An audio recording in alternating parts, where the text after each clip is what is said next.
रानो चिड़िया बहुत मेहनती चिड़िया थी। उसने अब बहुत मेहनतें करके अपना एक प्यारा सा घर भी बना लिया था और अपने घर बनाने की खुशी में वह जंगल के तमाम पक्षियों को दावत देना चाहती थी। इसीलिए रानो चिड़िया तमाम के तमाम पक्षियों को इकट्ठा करती है और उन्हें कहती है, अरे पक्षियों, मैंने अपना नया घर बनाया है और मेरे बेटे का जन्मदिन भी आने ही वाला है। इसी खुशी में मैं आप सबको आमंत्रण देना चाहती हूँ। मुझे बहुत खुशी होगी अगर आप सब मेरे घर आएंगे तो।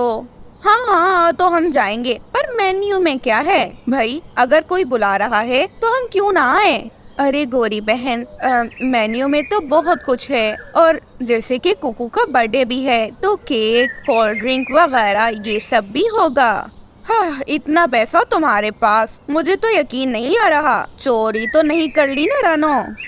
नहीं बहन, चोरी नहीं की है। भला मैं चोरी क्यों करूँगी? मैं कौन सा चोर हूँ कौवों की तरह? आप तो सबको अपने जैसा समझती हैं। ऐसे अब एक दिन ही बचा था कुकू के जन्मदिन में। सब पक्षियों ने रानो के बेटे के जन्मदिन की खुशी में उनके लिए बहुत सारे गिफ्ट्स भी खरीद लिए थे। गोरी कभी रानो के पैसे चुराने का फैसला कर लेती है और रात के समय रानो चिड़िया के घर से उसके सारे पैसे ही चुरा लेती है। अगले दिन जब रानो को अपने पैसे नहीं मिलते तो वो रोना शुरू कर देती है।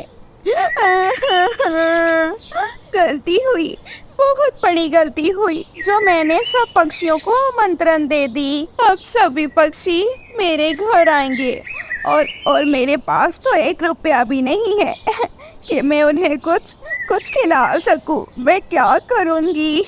अरे मम्मा, आप क्यों रो रही हैं? क्या हो गया? पक्षी आएंगे तो हम उन्हें कुछ ना कुछ तो दे ही देंगे, परंतु आपने तो उन्हें कहा था कि आप उन्हें केक, कोल्ड ड्रिंक ये सब खिलाएंगी। अब हम क्या करेंगे? हमारे पास तो अब कुछ भी नहीं है।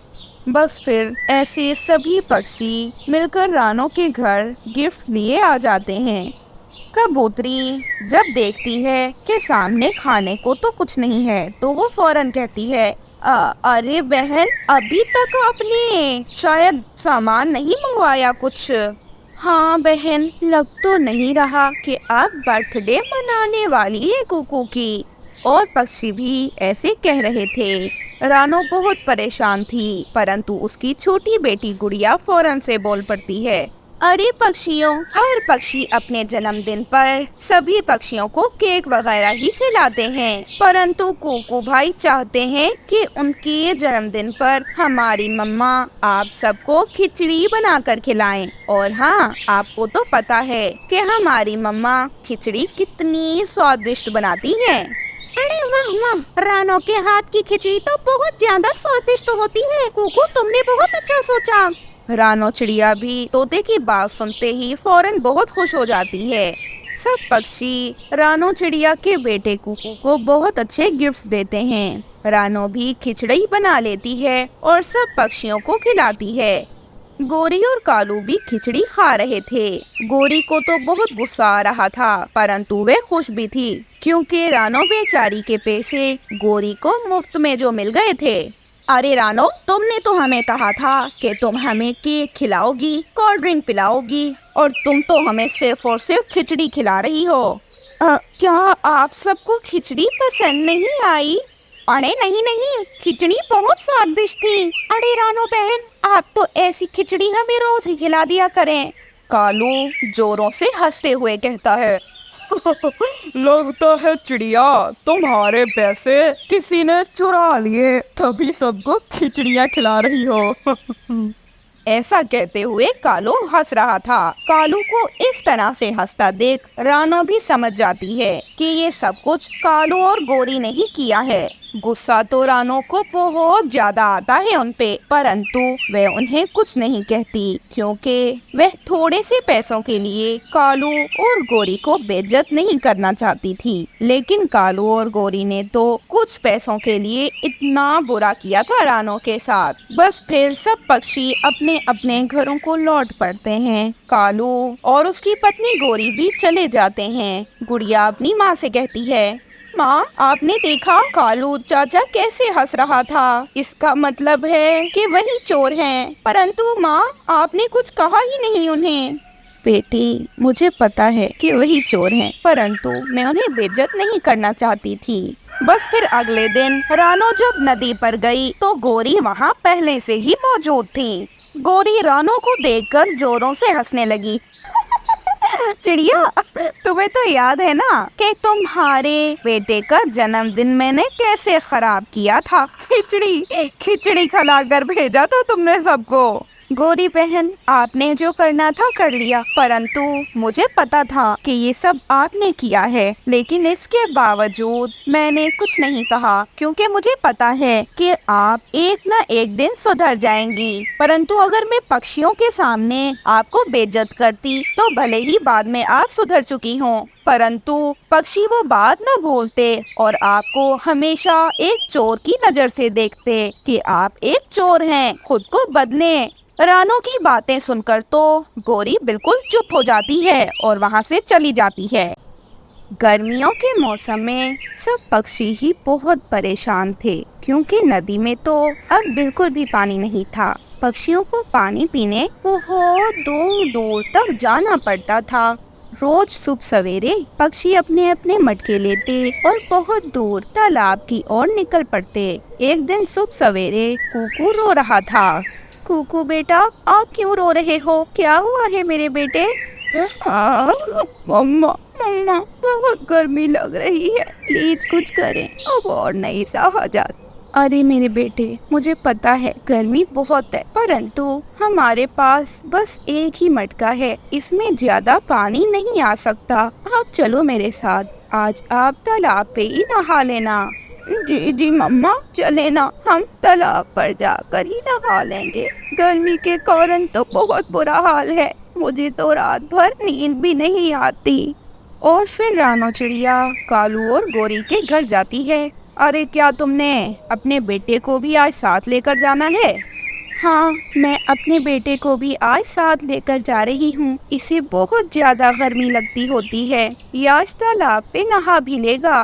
गोरी अपने बेटे जग्गू को आवाज लगाती है। अरे बेटा जग्गू, आजा तू भी मेरे साथ चल, तू भी आज तालाब से नहा लेना। वैसे भी तो इससे बहुत ज्यादा गंदी बू आती है। जग्गू और गोरी रानो चिड़िया के साथ दूर तालाब पर जाते हैं। वहाँ पे कुकू और जग्गू तालाब से नहा लेते हैं और तालाब से नहाने के बाद वे अपने घर की ओर निकल पड़ते हैं। रात के समय लाइट नहीं थी। कुकू को फिर से गर्मी लगने लगी। कुकू जोरों से रोने लगता है। हमारी जिंदगी में तो 2 पल का आराम नहीं। आप बताएं, इतनी गर्मी में क्या आपको नींद आ रही है? ऊपर से लाइट भी नहीं है। मुझे प्यास भी लगी है, लेकिन पानी भी खत्म है। ऐसे वो रात रानो चिड़िया और उसका बेटा बड़ी मुश्किलों से गुजारते हैं। अगले दिन रानो चिड़िया के दिमाग में एक आइडिया आता है। रानो अपना मटका उठाती है और तालाब की ओर निकल पड़ती है। वे मटके में पानी भर के लाती और अपने घर में रख देती है। फिर वे अपने घर के बाहर जमीन में गड्ढा खोदने लगती है। काफी घंटे मेहनत करने के बाद रानो चिड़िया जमीन में एक छोटा सा गड्ढा खोद लेती है। गड्ढा खोदने के बाद रानो चिड़िया अपने घर से मटके को उठाकर लाती है और मटके के पानी को उस गड्ढे में भरने लगती है। रानो चिड़िया ने गड्ढा बहुत छोटा सा बनाया था, परंतु उसे अभी भी और पानी चाहिए था ताकि वह उस छोटे से गड्ढे को भर सके। फिर रानो चिड़िया दोबारा तालाब पर जाती है और वहाँ से दोबारा पानी लेकर आती है। ऐसे रानो चिड़िया अपने बेटे के लिए एक छोटा सा स्विमिंग पूल बना लेती है। फिर वे अपने बेटे को लेकर आती है। आसपास के पक्षी भी आ जाते हैं। रानो अपने बच्चे को उस छोटे से स्विमिंग पूल में बैठा देती है। अब तो कुकू खुश था, क्योंकि अब उसे गर्मी नहीं लग रही थी। वाह मम्मा, अब तो मुझे गर्मी नहीं लग रही। आपने बहुत अच्छा हल निकाला मेरी गर्मी का। आप बहुत अच्छी मम्मा हो। अरे हाँ, लेकिन ये बनाया क्या है आपने बहन? तोते भाई, मैंने अपने बेटे के लिए छोटा सा स्विमिंग पूल बनाया है। उससे गर्मी जरा भी बर्दाश्त नहीं हो रही। कल रात भी लाइट चली गई थी और पुप्पू जोरों से रो रहा था। मैं अपने बेटे को परेशान तो नहीं देख सकती ना। मेरी माने ना तो आप सब भी यही किया करें। हम सबके बच्चे इस गर्मी से बहुत परेशान हैं और वैसे भी ज्यादा गर्मी छोटे पक्षी सह नहीं पाते। इस कारण कुछ छोटे पक्षी तो गर्मी के मौसम में बहुत ज्यादा परेशान होते हैं। मुझे भी अब जाकर कहीं सुकून आया, वरना कुकू के कारण मैं तो बहुत परेशान हो गई थी। अरे चिड़िया बहन, आप बिल्कुल ठीक कह रही हैं। मेरा बेचारा नन्हा काका भी गर्मी को सह नहीं पाता और सारी रात रोता रहता है। गोरी कभी जो के पास में थी वो भी कहने लगती है, वैसे एक बात तो माननी पड़ेगी, चिड़िया तुम हो बहुत चालाक। इतनी चालाकी से तुमने स्विमिंग पूल बनाया है, अब हमें भी बना दो ना। अरे बहन, मैं आप सबके लिए तो नहीं बना सकती, परंतु मैं आपको ये जरूर बता सकती हूँ कि गड्ढा बहुत छोटा बनाइएगा, क्योंकि अगर आपने गड्ढा ज्यादा बड़ा बना दिया तो आप डूब भी सकते हैं। मैंने भी ये गड्ढा बहुत छोटा बनाया है। अब सब पक्षी ही खुश थे। ऐसे रानो चिड़िया की देखा देखी सभी पक्षी अपने अपने बच्चों के लिए स्विमिंग पूल बनाने लगते हैं और सारे छोटे पक्षी बहुत खुश थे, क्योंकि अब उन्हें बहुत ज्यादा गर्मी का सामना नहीं करना पड़ रहा था। दिन के समय तो धूप होती थी, छोटे पक्षी ज्यादा घर से ही नहीं निकलते, परंतु शाम के वक्त सब छोटे पक्षी ही अपने अपने स्विमिंग पूल में आ जाते। ऐसे अब जंगल में सब पक्षी ही खुशी से रहने लगे। अब तो जंगल में मिट्ठू महाराज ने पानी का मसला भी हल करवा दिया। रोज सुबह सवेरे एक पक्षी सब पक्षियों के घर आता और उन्हें पानी भर कर देता, जिससे वो पी सकें। अब पक्षियों को दूर तालाब से पानी पीने के लिए भी नहीं जाना पड़ रहा था। तो दोस्तों, कैसी लगी आपको हमारी आज की ये कहानी, हमें कमेंट करके जरूर बताएं। और हाँ दोस्तों, जन्मदिन किसका था और रानो ने पक्षियों को क्या खिलाया था, हमें कमेंट करके जरूर बताइएगा। सुंदरबन नाम के जंगल में तोते तो बहुत थे, परंतु लाल तोते की तो बात ही अलग थी। वह इस जंगल में 2-3 दिन पहले ही आया था। हर पक्षी उससे दोस्ती करना चाह रहा था।